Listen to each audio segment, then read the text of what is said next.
Tu prends un cahier, un stylo, les rideaux vont s'ouvrir, tu regardes une fois, ou 2 fois, voire 3 fois, puis tu refais toi-même l'exercice. Antilles-Guyane, juin 2015.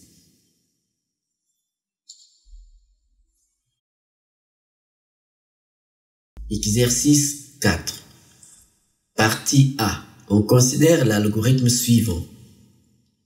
Alors, les variables sont donc K et P, qui sont des entiers naturels, et U qui est un réel. En entrée, demandez la valeur de P.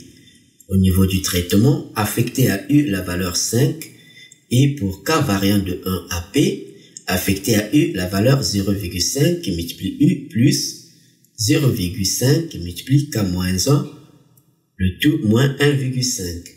Fin de l'instruction pour. À la sortie, affichez U. La question, faire fonctionner cet algorithme pour P égale 2 en indiquant les valeurs des variables à chaque étape. Quel nombre obtient-on en sortie?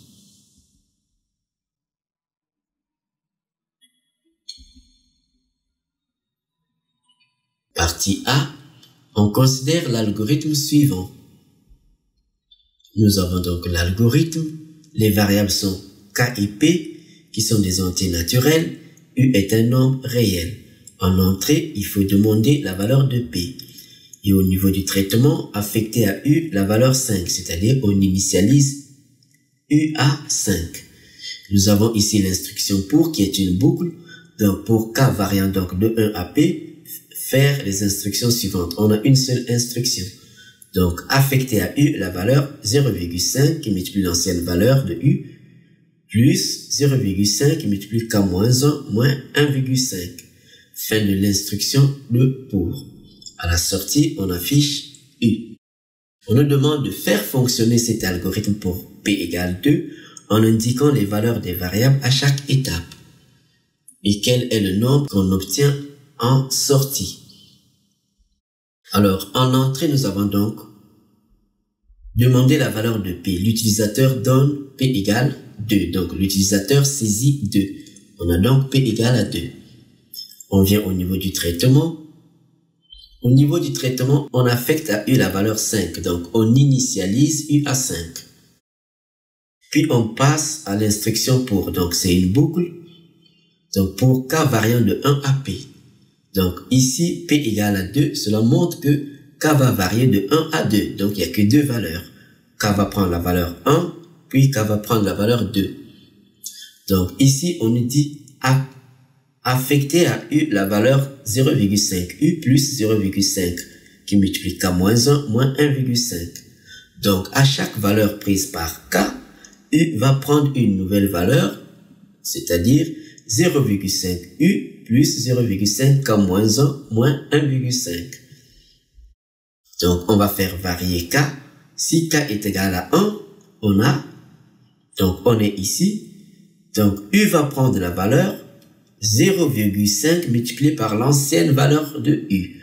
L'ancienne valeur, c'est U égale 5.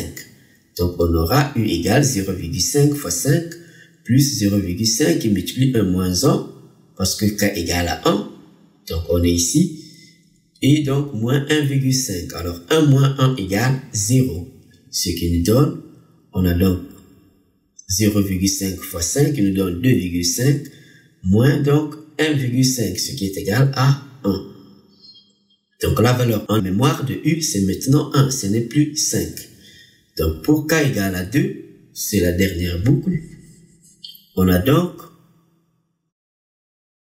on remplace donc, U va prendre une nouvelle valeur.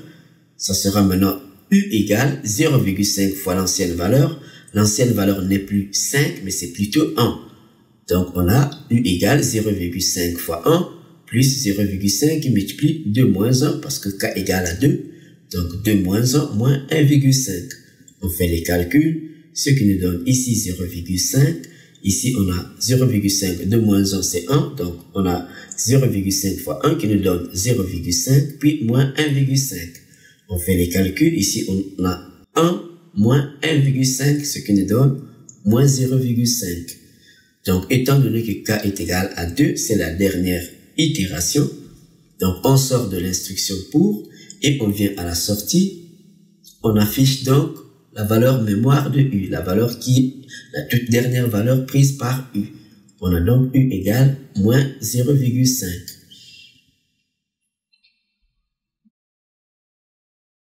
Partie B, soit UN, la suite définie par son premier terme U0 égale 5 et pour tout entier naturel N par UN plus 1 égale 0,5 UN plus 0,5 N moins 1,5. Première question, modifier l'algorithme de la première partie pour obtenir en sortie toutes les valeurs de UN pour N variant de 1 à P. Donc nous avons l'algorithme que nous devrons modifier. Donc cet algorithme affiche la toute dernière valeur de UN. Donc prenons si P égale à 10, cet algorithme va afficher U10. Donc ici on nous demande d'afficher en sortie toutes les valeurs de UN pour N variant donc de 1 à P. Donc si on saisit la valeur P égale 5, donc on doit afficher U1, U2, U3, U4 jusqu'à U5. On n'a pas dit toutes les valeurs de la suite. Il y a une différence, mais ici on précise toutes les valeurs de UN pour N variant de 1 à P. Donc on reprend donc notre algorithme. On conserve donc les mêmes variables. K et P sont des entiers naturels. U, un nombre réel. On conserve donc l'entrée, l'instruction qui consiste à demander la valeur de P. Et au niveau du traitement, on garde la même instruction, on initialise U à 5. Donc on affecte à U la valeur 5. Donc c'est le premier terme, donc U0 égale 5. Alors on garde la même instruction ici. Donc pour K variant donc de 1 à P, on garde la même instruction, on affecte à U la valeur 0,5. U plus 0,5 K moins 1 moins 1,5. Alors avant qu'on puisse sortir de l'instruction pour, puisqu'on nous demande d'afficher tous les termes, donc on va donc afficher à chaque itération, à chaque boucle, on va afficher la valeur qu'on a calculée. Donc ici on affiche U. Chaque fois pour K égale à 1, on va faire ces instructions. On calcule U et on l'affiche. On calcule U et on l'affiche jusqu'à K égale à P. On calcule U et on l'affiche. Et on sort de la boucle pour. Et à la fin, on a les valeurs déjà qui sont affichées. Par contre, si on nous disait de modifier l'algorithme pour obtenir en sortie toutes les valeurs de la suite UN, pour N allant de 1 à P, toutes les valeurs de la suite. Ici, on n'a pas affiché U0. Si on veut afficher U0, il suffit donc de modifier au niveau de l'instruction pour, comme ceci. Donc, pour afficher tous les termes de la suite UN, si on nous demandait d'afficher tous les termes de la suite UN, donc on garde l'instruction pour, on a une boucle, sauf qu'ici, il faut d'abord afficher U, c'est-à-dire, on va donc afficher la valeur initialisée, qui est donc U0 qui est égal à 5, puis par la suite, on calcule la nouvelle valeur. Donc, chaque fois que K va varier de 1 jusqu'à P, on affichera d'abord l'ancienne valeur, puis on calcule la nouvelle. Et à la fin de l'instruction, à la fin de la boucle, on sort avec une nouvelle valeur de U, la toute dernière, et on l'affiche. Ce qui permet donc ici d'avoir tous les termes de la suite UN, y compris la valeur de U0, y compris le terme U0. Mais comme on ne nous a pas demandé les termes de la suite UN, alors on efface. Donc ici nous avons donc notre algorithme qui affiche tous les termes de la suite en commençant par U1, U2, U3 jusqu'à UP. Deuxième question. À l'aide de l'algorithme modifié, après avoir saisi P égale 4, on obtient les résultats suivants. Nous avons donc pour N égale à 1, 2, 3 jusqu'à 4, on a U1 égale 1, U2 égale moins 0,5, U3 égale moins 0,75 et U4 égale moins 0,375. Alors, on nous pose la question, peut-on affirmer à partir de ces résultats que la suite UN est décroissante? Justifiez votre réponse. Alors, on va donc bien regarder ces résultats. Ici, donc, on constate que entre U1 et U2, on a une décroissance. Donc, U1 est supérieur à U2. Et entre U2 et U3, on a aussi une décroissance. Donc, on a U2 est plus grand que U3. Donc, moins 0,5 est plus grand que moins 0,75. Mais par contre, ici, au niveau de U3 et U4, je pense que c'est là où il y a le piège, moins 0,375 est plus grand que moins 0,75. Donc, on a U3 inférieur à U4. Donc, cela montre que on peut pas dire que la suite est croissante ou décroissante. Donc, jusqu'à U4, la suite n'est pas croissante. Troisième question. Démontrer par récurrence que pour tout entier naturel n supérieur ou égal à 3, on a un plus 1 strictement supérieur à un. Peut-on en déduire quant au sens de variation de la suite un? Alors, on va le faire par récurrence, comme on le demande, démonstration par récurrence. On va se donner une propriété, c'est-à-dire ce qu'on nous demande de démontrer. C'est-à-dire, pour tout entier naturel n, supérieur ou égal à 3, un plus 1, strictement supérieur à un. Donc, soit Pn, la propriété, pour tout entier naturel n supérieur ou égal à 3, on a un plus 1 strictement supérieur à un. La première phase, c'est l'initialisation. Donc ici, on nous dit pour tout entier naturel n supérieur ou égal à 3. Donc la première valeur prise par n, ça sera 3. Donc on va vérifier pour n égale à 3, est-ce qu'on a U3 plus 1, c'est-à-dire U4 est supérieur à U3. Donc pour n égale à 3, on a les valeurs qui sont ici dans le tableau. On a U3 égale moins 0,75 et U4 égale moins 0,375. On voit bien que U4 est supérieur à U3.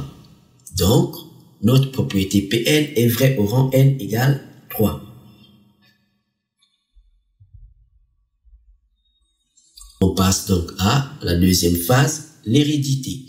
Alors, étant donné que notre propriété Pn est vraie au rang n égale 3, cette fois-ci, on suppose maintenant que notre propriété Pn est vraie au rang n plus grand que 3. C'est-à-dire, jusqu'à un rang n qui soit plus grand que 3, on a donc l'inégalité un plus 1 strictement supérieur à un est vrai. Et ensuite, on va montrer qu'elle est vraie au rang suivant, c'est-à-dire au rang n plus 1. C'est-à-dire qu'on va montrer que un plus 1 strictement supérieur à un plus 1, c'est-à-dire un plus 2 strictement supérieur à un plus 1. Alors, on sait que notre suite est définie par la relation de récurrence un plus 1 égale 0,5 un plus 0,5 n moins 1,5. Alors, pour avoir un plus 2, il suffit de remplacer n par n plus 1 dans cette expression. Ce qui nous donne donc un plus 1 plus 1, c'est-à-dire un plus 2, égale donc 0,5 un plus 1 plus 0,5 n plus 1 moins 1,5. Alors, notre hypothèse de récurrence, on va donc l'utiliser.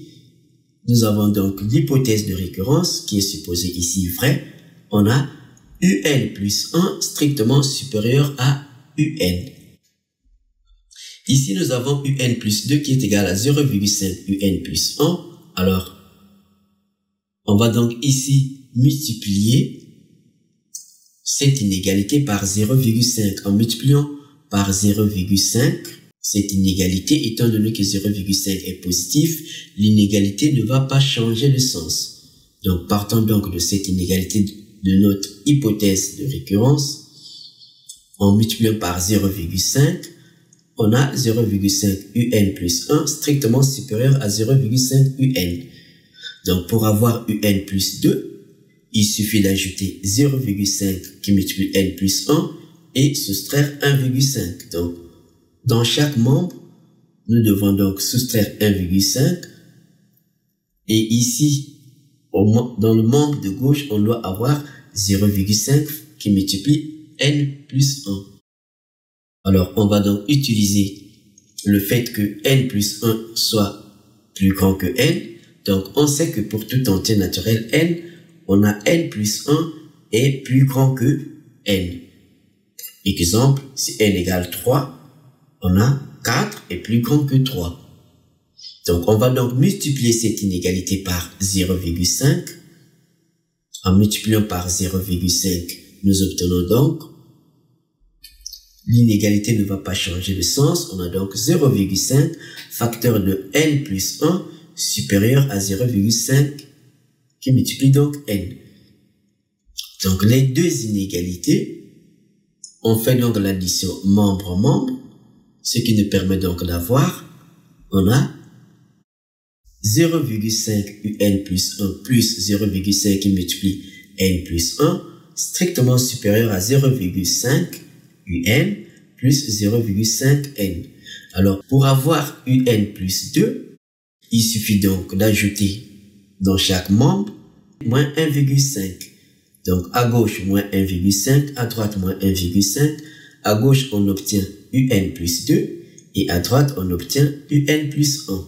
Donc, on a, en ajoutant moins 1,5 dans chaque membre, l'inégalité ne va pas changer de sens.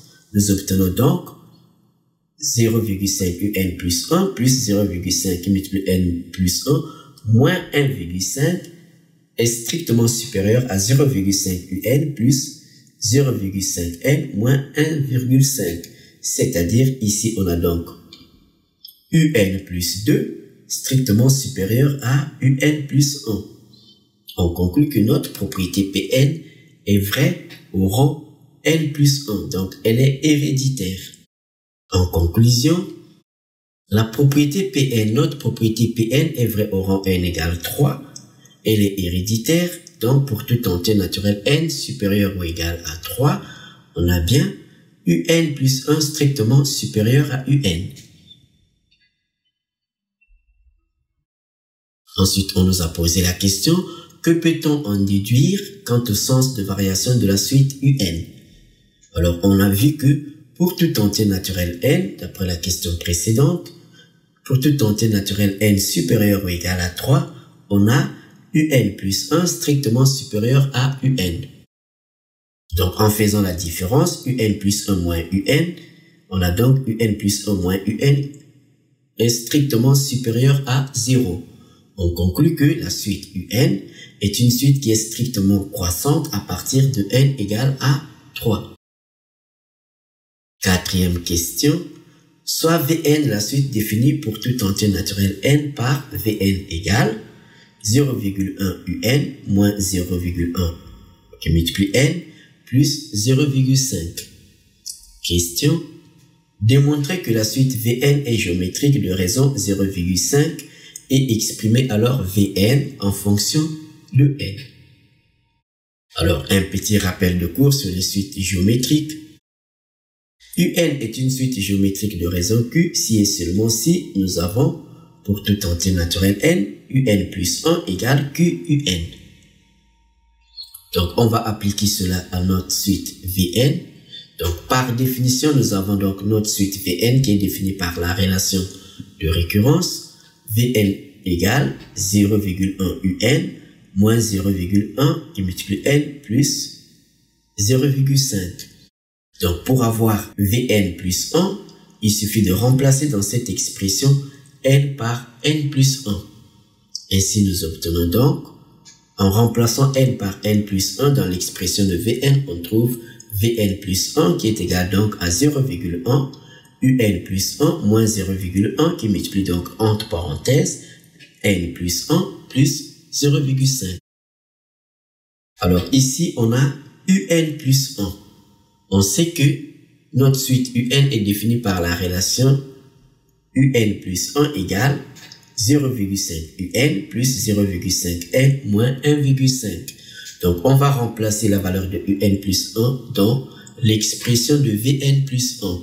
Ce qui nous donne vn plus 1 égale 0,5 qui multiplie donc un. Donc, on remplace qui multiplie un plus 1 plutôt. On remplace un plus 1 par sa valeur, c'est-à-dire 0,5 un plus 0,5 n moins 1,5. Puis, on ajoute le reste, c'est-à-dire moins 0,1 qui multiplie n, moins 0,1 qui multiplie 1, on a développé, plus 0,5. Donc, ce qui nous donne, donc on développe, ce qui nous donne 0,1 fois 0,5 un plus 0,1 fois 0,5 qui multiplie n, moins 0,1 qui multiplie 1,5. Puis on ajoute le reste, c'est-à-dire moins 0,1 n plus, alors moins 0,1 plus 0,5 nous donne 0,4. Alors on continue donc à développer. Donc en mettant 0,1 n en facteur, nous obtenons donc 0,1 qui multiplie 0,5 un, alors plus 0,1. Ici donc on le met en facteur, 0,1 et n. Donc ici, il va rester 0,5 et à la place ici, il va rester moins 1. Et on ajoute donc le reste, c'est-à-dire moins 0,1 fois 1,5, ce qui nous donne donc moins 0,15 plus 0,4. Donc on fait les calculs, ce qui nous donne. Alors ici, on a donc 0,1 qui multiplie 0,5 un moins. Alors ici, 0,5 moins 1 nous donne moins 0,5. Donc ici, on a 0,1 qui multiplie donc 0,5 et on a ce moins à cause de 1 qui est plus grand que 0,5. Et ici, on fait les calculs, moins 0,15 plus 0,4, ce qui nous donne 0,25. Ici, on peut mettre 0,5 en facteur. Ici aussi, on peut mettre 0,5 en facteur parce que ici, 0,25, c'est 0,5 fois 0,5. 0,5 fois 0,5 nous donne 0,25. Donc, on peut mettre 0,5 en facteur partout. Nous obtenons donc 0,5 facteur de 0,1 fois un moins 0,1 n et plus 0,5. Alors, ici, nous retrouvons donc l'expression de Vn. On a donc 0,5 qui multiplie Vn. Nous avons donc Vn plus 1 est égal à 0,5 Vn. On conclut que Vn est une suite géométrique de raison Q égale 0,5 et de premier terme V0. Donc on va calculer V0. Par définition, nous avons notre suite Vn qui est définie par la relation de récurrence. Vn égale 0,1 un moins 0,1 n plus 0,5. Donc pour n égale 0, on a V0. Donc V0 égale 0,1 U0 moins 0,1 qui multiplie 0 plus 0,5. Alors 0,1 fois 0, c'est 0. Alors, on sait aussi que U0 est égal à 5. Donc, on remplace, nous obtenons V0 égale 0,1 fois 5 plus 0,5. Ce qui nous donne 1. Donc, ici, on a 0,5, ça fait 0,1 fois 5 nous donne 0,5. 0,5 plus 0,5 nous donne 1. Alors, étant donné que Vn est une suite géométrique de raison Q égale 0,5, et le premier terme V0, donc on peut calculer le terme général. Le terme général d'une suite géométrique, un petit rappel de cours. Si UN est une suite géométrique de raison Q et le premier terme U0, le terme général s'écrit UN égale Q à la puissance N U0. Donc on remplace, on vient donc au niveau de notre suite Vn, on applique ce qui nous donne Vn est égal à Q à la puissance n V0. On connaît Q, c'est 0,5. V0, c'est 1. Donc, on a 0,5 à la puissance n qui multiplie 1, ce qui nous donne 0,5 à la puissance n.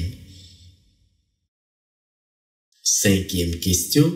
On déduit que pour tout entier naturel n, on a un égale 10 qui multiplie 0,5 à la puissance n plus n moins 1. Alors, on nous demande d'en déduire, donc il faut utiliser les résultats précédents. Alors, ici, on a 10 multiplié par 0,5 à la puissance n. 0,5 nous rappelle la raison. On a Vn égale 0,5 à la puissance n. Cela laisse entendre ici, on a Vn. Alors, par définition, on sait que la suite Vn est définie par la relation Vn égale 0,5 un moins 0,1 n plus 0,5. Alors, si on multiplie par 10, nous obtenons, puisqu'ici il y a 10, si on multiplie par 10, nous obtenons donc, parce que ici on a 10 qui multiplie 0,5, or 0,5 à la puissance n, c'est Vn. Donc, on a Vn ici, donc on multiplie par 10, nous obtenons donc 10 Vn égale un, puisque 0,10 multiplié par 0,1, ça fait 1. Donc, on retrouve ici un moins, alors 10 multiplié par 0,1 nous donne 1. Donc, on a moins n.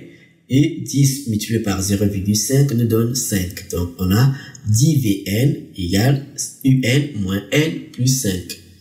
Donc, de là, donc, on peut donc tirer un, c'est-à-dire on envoie moins n plus 5 dans l'autre membre. Nous obtenons donc un égale 10 Vn plus n moins 5. On remplace donc Vn par sa valeur. Donc, on va donc remplacer Vn par sa valeur. Vn est égal à 0,5 à la puissance n. Donc, on a 10 qui multiplie 0,5 à la puissance n plus n moins 5. Donc, on retrouve bien ce qu'on nous a demandé. Sixième question. Déterminez alors la limite de la suite un. Sixième question. Déterminez alors la limite de la suite un. On a vu, d'après la question précédente, c'est-à-dire la question 5, que pour tout entier naturel n, on a un égale 10 qui multiplie 0,5 à la puissance n plus n moins 5. Alors, 0,5, c'est la raison de la suite Vn. On voit bien que 0,5 est compris entre moins 1 et 1. Cela montre que la limite, quand n tend vers plus l'infini, de 0,5 à la puissance n est égale à 0. Donc, en prenant directement les limites, donc la limite quand n tend vers plus l'infini, de un est égal donc à la limite quand n tend vers plus l'infini de 10 qui multiplie 0,5 à la puissance n plus la limite quand n tend vers plus l'infini de n moins 5. Alors, quand n va tendre vers plus l'infini, 0,5 à la puissance n va tendre vers 0. Donc, on aura donc 10 fois 0 qui est égal à 0. Alors, quand n va tendre vers plus l'infini, n va tendre vers l'infini. Donc, ici, on aura plus l'infini, moins 5. Donc, on a 0 plus l'infini, moins 5. L'infini, moins 5 reste toujours l'infini. Plus 0, ça reste toujours l'infini parce que c'est un nombre extrêmement grand. Donc, on retrouve plus l'infini. Donc, en conclusion, étant donné que la limite quand n tend vers plus l'infini de un est égale à plus l'infini, donc la suite un n'admet pas de limite. Donc, elle ne converge pas, elle diverge. Merci Quimpermat. N'oublie pas de t'abonner à notre chaîne et de faire un je t'aime.